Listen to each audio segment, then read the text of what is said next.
विश्वाला तृप्त करण्याची ताकद आहे.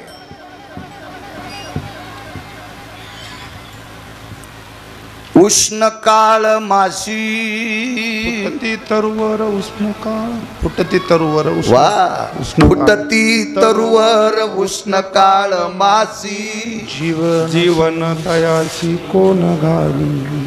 डोंगरावर झाड आहेत. दपखल भागात काळीच्या रानात लावलेल्या केळीला पाणी बंद झालं की अंग टाकून देतात. आणि डोंगरावरली झाड लहरत्या उन्हात बसणाऱ्याला सावली देतात. कोण पाणी पाजते त्यांना? तो मालक आहे. पाषाणाचे पोटी बैसला तर दूर पाषाणाचे पोटी बैसला तर दूर दयामुखी तारा कोण घाली कोण घाली दयामुखी तारा कोण घाली. पाषाणाचे पोटी बैसला तर दूर पाषाणाचे पोटी बैसला तर दूर दयामुखी तारा कोण घाली कोण घाली दयामुखी तारा कोण घाली.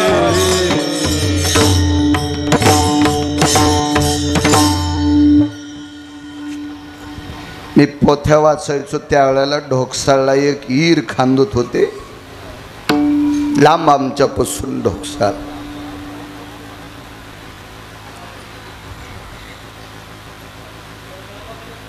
आणि मग तिथं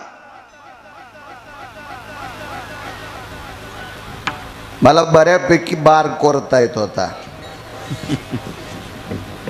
आमच्या इथले बऱ्यापैकी जाणकार लोक होते. विहिरी फोडणार गेलो त्यांच्यासोबत. पण त्यांनी सांगितलं, बाळू तू दुपार पस्तोर डालग लोटी जाय आणि दुपारून आमचा स्वयंपाक करी जाय. जमलं गडे मेळ म्हणला आपला. ग्रंथाची कृपा झाली. 17-18 फूट विहीर गेली. 4 फुटापासून खरपण लागलं. डोंगरात विहीर होती. मोठा टोळ निघला. तो टोळ क्रेन वरी काढला. डालग असायचं क्रेनला. वरी काढल्याबरोबर तो टोळ क्रेन मधून खाली सुटल्याबरोबर त्याचे 2 तुकडे झाले आणि त्याच्यातून बेंडूक बाहेर आला. कोण चारा घाऊ घातला असेल त्याला? विश्वाला तृप्त करण्याची ताकद त्याच्यात आहे. त्याशी यशोदा भोजन घाली. नवले नवले विश्वव्यापक कमळापती त्याशी गवळणी कळी घेती.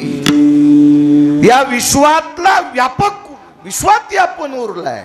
विठ्ठल जळी स्थळी रिता ठाव नाही उरला. आज मी दृष्टीने पाहिला विठ्ठलची विठ्ठल जळी स्थळी काष्टी पाशानी. सर्वत्र देव आहे. विश्वात देव नाही अशी जागाच नाही. एका अहंकारानं फुगलेल्या रगिलानं एका भजण्याला विचारलं. गुणीजनाला नाही बरं. आता एक नवीन पद्धत आली गुणीजन. अरे गुणीजन हे तमाशातले असते. पदवीची एका तीच दिली पाहिजे. चिटकिलेल्या पदव्या पाणी वाळल्यावर गळून पडत असतात. एक जुनी म्हण आहे पण कीर्तनात नाही म्हणत ती. आता चिखलाच्या असं पुढचं तुम्ही लावा.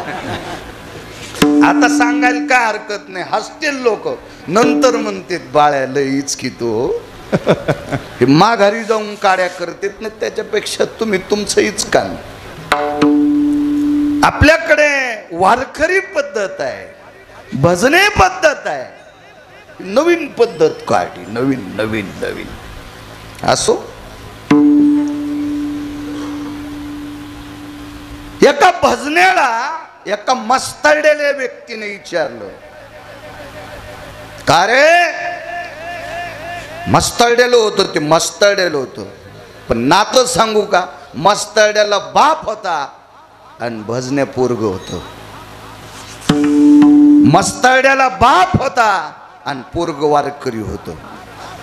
आणि मस्तरड्याल्या बापानं वारकरी पोराला विचारलं, का रे एवढा मोठा बाप असताना कशाला त्या विटेवरच्याचं नाव घेतोय, कुठे येतो? ते म्हणला, बाबा कुठे, ह्या खांबात, याच्यात पण आहे.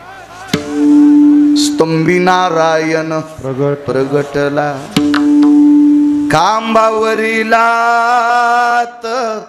मारिली दुर्जने. स्तंभी नारायण प्रगटला. लाकडाच्या खांबात जगाचा मालक प्रगटला. विश्वव्यापक कमळापती त्याशी गवळणी कडी घेती तिथं गोपीने. आणि एवढा जगाचा मालक आणि त्याला गवळणी कडेवर घेतात, हे नवल आहे.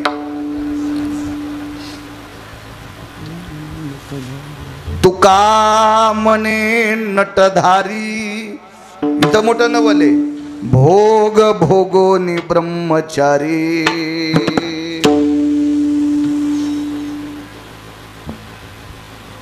लग्न करून ज्यानं संन्यास घेतला त्याला बाल ब्रह्मचारी पदवी नसते. त्याला बाल ब्रह्मचारी पदवी नसते. घेताय तू लग्न करून संन्यास, पण बाल ब्रह्मचारी नाही. हे तर सगळ्या ब्रह्मचार्यातला ब्रह्मचारी.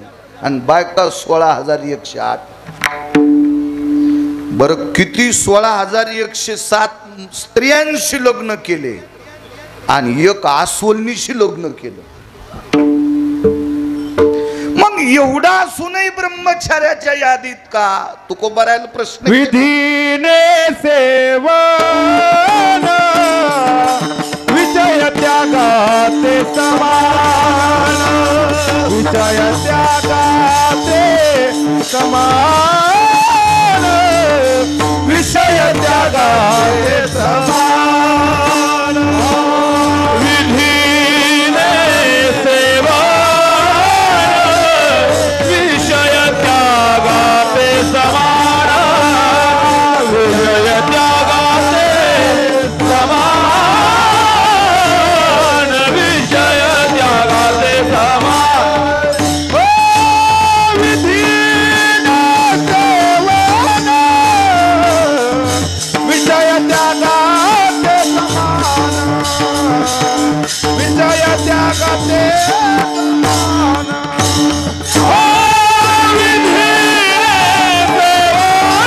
विषय त्यागाते समान. विषय त्यागाते समान.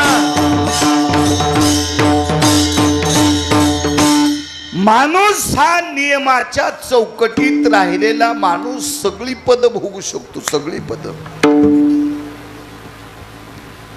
पंढरपुरातल्या मालकांनी 16,108 पत्न्या. 7व्या अवतारात मर्यादा पुरुषोत्तम होते, एक पत्नी व्रत होतं. 7व्या अवतारात 3 महिलांच्या अंतःकरणात इच्छा होती आणि एका पशुतली ती महिला. पशु आहे, पशु. पशु या शब्दाचा अर्थ जनावर. 3 महिला आणि एक पशु स्त्री आहे. या चौघींची इच्छा होती रामप्रभू आमचे पती व्हावे. रामप्रभू. त्याच्यातली एक चंद्रसेना. हिनं तर या मालकाशी कॉन्टॅक्ट केला. रामप्रभू पती भेटावे म्हणून संन्यासाचे पाय धरले. ते संन्यासी सामान्य नाही ना, ते ओरिजिनल भजने आहे. वैष्णवा माझी अतिश्रेष्ठ हनुमंत मनावया कनिष्ठ आईसा पापिष्ट कोण आहे. वैष्णवा माझी अतिश्रेष्ठ ओरिजिनल वारकरी. आणि संन्यासी आहे, ब्रह्मचारी आहे. या संन्याशाचे पाय धरले. पंढरपुरातल्या मालकानं सांगितलं नाही करतायत तिच्याशी लग्न, नाही करतायत, पुढं करीन. आणि याच आई साहेब मागच्या जन्मात इच्छा प्रगट करणारी बाई सामान्य नव्हती ती बोआ. ह्या बाईच्या कृपेमुळे पंढरपुरातला मालक वाचला 7व्या अवतारात. वाचत नव्हतं, ते नव्हतं वाचत. तिनं जर सांगितलं नसतं अमक्या अमक्या ठिकाणी अमृत आहे आणि ते अमृत माझ्या पतीच्या रक्ताच्या थेंबावर पडलं की माझे पती वाचते. पण या संन्याशाचे पाय धरले आणि विश्वास ठेवला, बापू मला त्यांच्याशी लग्न करायचंय, माझे ते पती झाले पाहिजे, मला त्यांच्याशी आवड आहे. आव मालकाचं मरण सांगितलं पंढरपुरातल्याला वाचिलं, पण नाहीच पंढरपुरातल्या मालकानं तिच्याशी लग्न केलं. बांधलेला अवतार होता हो. वरतोनी दावीन नामा म्हणे वरतोनी दावीन नामा म्हणे वरतोनी दावीन नामा म्हणे बोलीला वाल्मिक तैसेची करीन हरी बोलीला वाल्मिक तैसेची करीन वाल्मिक तैसेची करीन वरतोनी दावीन नामा म्हणे वरतोनी दावीन नामा म्हणे वरतोनी दावीन नामा म्हणे. एका साधूच्या ताब्यातला अवतार आहे. नाही करत आलं नवलाचं काम, नाही करत आलं, नाही करत आलं. 3 स्त्रिया होत्या, त्याच्यातली एकीचं नाव